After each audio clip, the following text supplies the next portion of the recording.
It's Monday.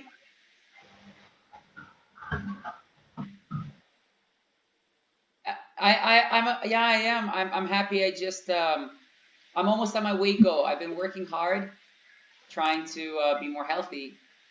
So today I'm zero point 0.8 pounds away from my new goal. How's your day going? Well, I mean, yes. Well, I have two learning disabilities. Why is your life not so great? Yeah. Yep. My whole life. My whole life I've been struggling. Are you comfortable talking? Okay. Well, listen, I've struggled with procrastination. So I have ADHD, and I also have another learning disability, executive functioning disorder, which is in the family of dyslexia and a bunch of other ones. Basically, I have trouble with organization, memory, self-control. So a lot of bad habits in my life, and even, I tried to get into university. I couldn't. Yes, like inhibition. Yep. Yep. Yeah, there you go. Yeah, you're smart. Yes, exactly. So my whole life, either it was pornography or food or video games. Yeah, listen, like I'm 33. I just found out I've been struggling with it 2 weeks ago because I thought there was something wrong with me. I went to see a psychiatrist when I was in university. I didn't get into university. I took an extra year to study more. I barely got into university, just like 64%. I just got there. I get into university in my second year. I can't focus on the subject that I love. I wanted to be a psychologist. Can't focus on the subject I love. Frustrated. Whenever I'm in the library, as I open a book, even something I'm trying to focus, I get sleepy, my head gets foggy, and it's not because the topic is hard.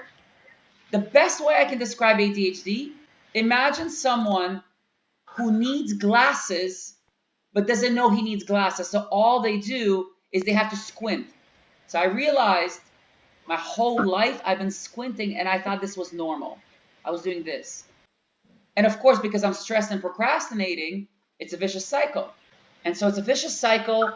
And then I go for 4 or 5 hours on pornography. And then I feel worse about myself because I'm still behind the schoolwork, exams, everything, last second, everything. Always late for my friends. That's my identity. So I go to the university health center. I'm like, hey, I need help.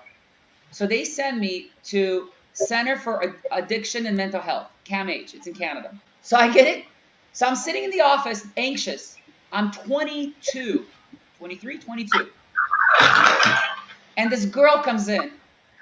Attractive 26-year-old psychiatrist comes in. And I'm like, oh my God, I have never talked about this shame that I've carried secretly.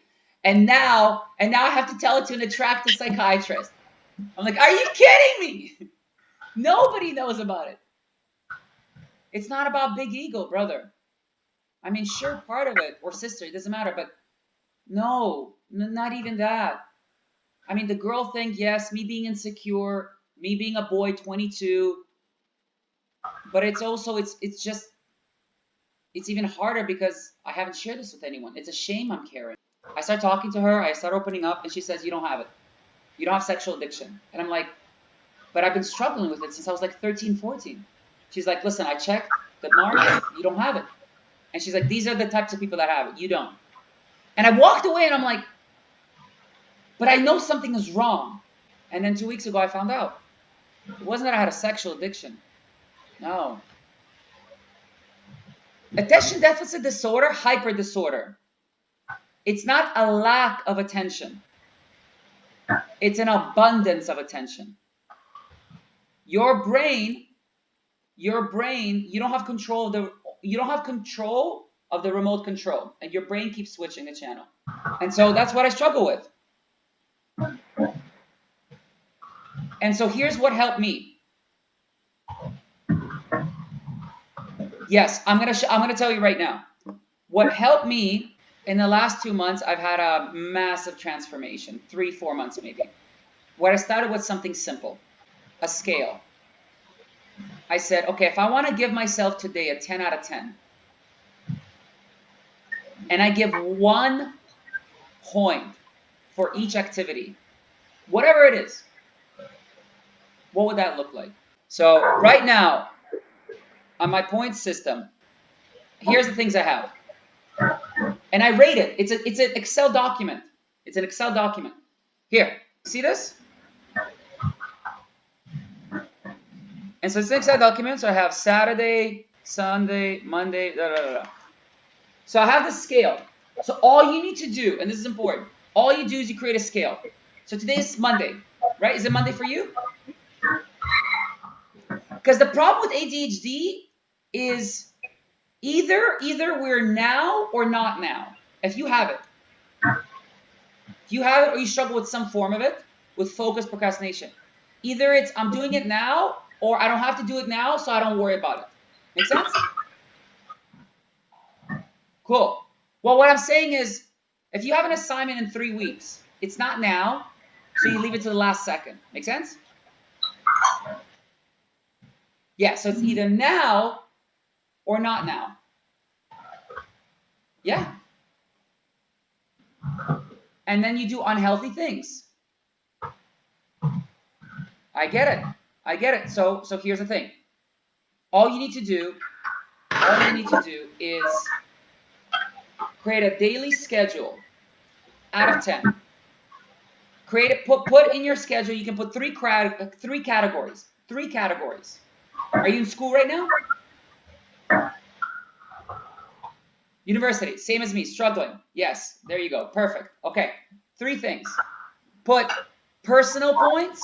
Are you writing this down? Put personal points,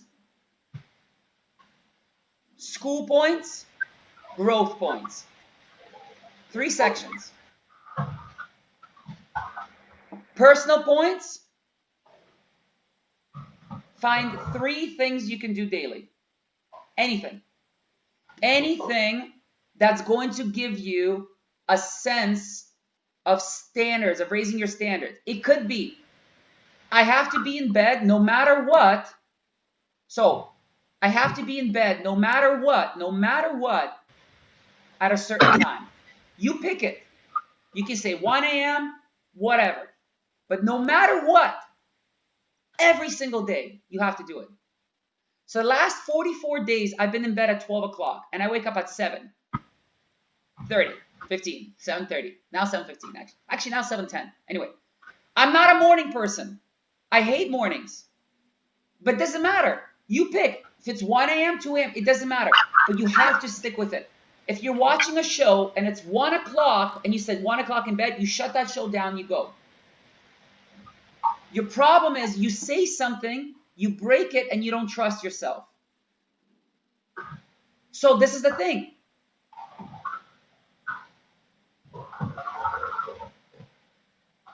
No, that's BS. I run a dance school. That's not true. I run a dance school. I'm a teacher. I'm a dance teacher. You're not going to lose your creativity. Here's the thing. People who have ADHD are the best, some of the best entrepreneurs, artists, creative people. ADHD is a superpower. It lets us, because you said you're going to lose creativity, right? Because we have ADHD, our brain gets to free float and attach interesting ideas. Having self-control, you know what that does? No, that's not the problem. The way to think about it is this. It's not that you're going to lose too much. It's this. Your brain is a Lamborghini, but the brakes are of a bicycle. You need to direct it with focus. You need to direct it with focus. Because a Lamborghini with bicycle brakes is going to damage everybody. Amazing. Add that. So here's the thing. You do meditation. Personal points. 1 is meditation. And pick 2 more. I don't care what you pick. What you need is consistency. You need daily consistency because your brain tries to catch everything. Too much attention.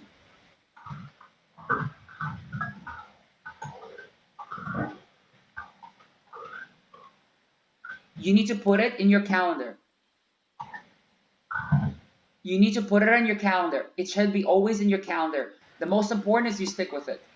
Put it in your calendar. So you have personal points, you have growth points. Growth points are anything you want to learn. What's a new skill that you want to get? Maybe growth points is just every day reaching out to one person and telling them that you love them.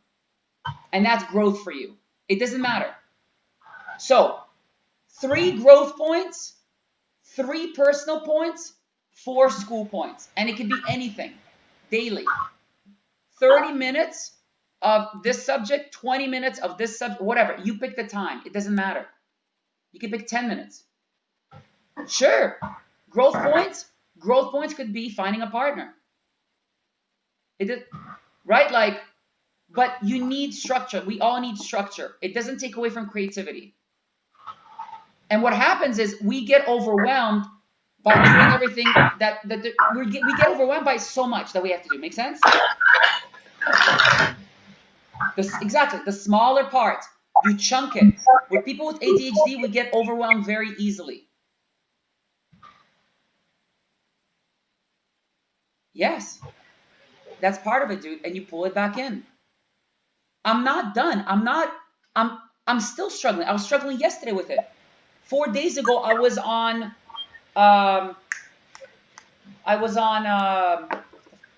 TikTok. I'm sitting overwhelmed on TikTok for 30 minutes. I wasted 30 minutes. That's a lie. It's like an hour. But the point of the 10 points also is a self-diagnosis. Because if you miss a bunch of them,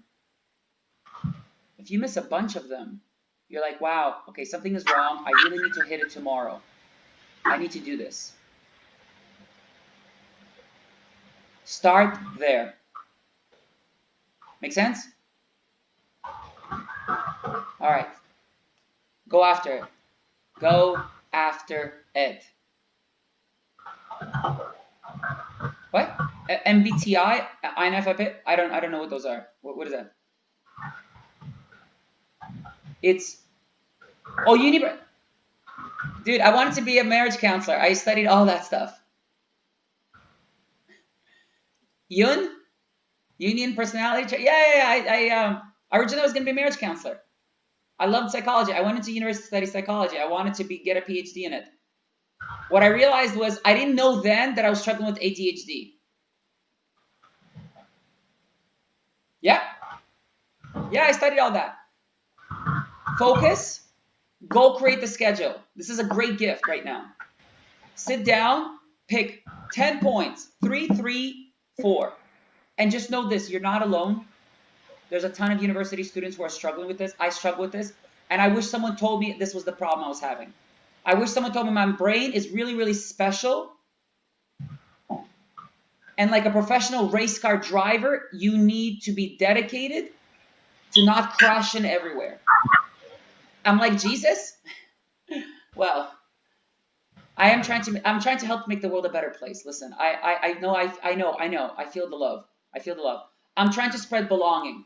So if I made you feel like you belong, I'm not laughing at that. I'm just like, I would never even imagine myself that way, but I'm trying to spread belonging because we all belong. And it's hard to feel like you belong if you're waking up into a life that you feel like you're always failing at, that you feel where you're not accepted, you're not accepting yourself. It's been a big portion of my life, still is. And if you have that brain thing, this is the way to hack it. Okay? Best of luck. Once again, you have a nice life. You too, dude. Pow! All right.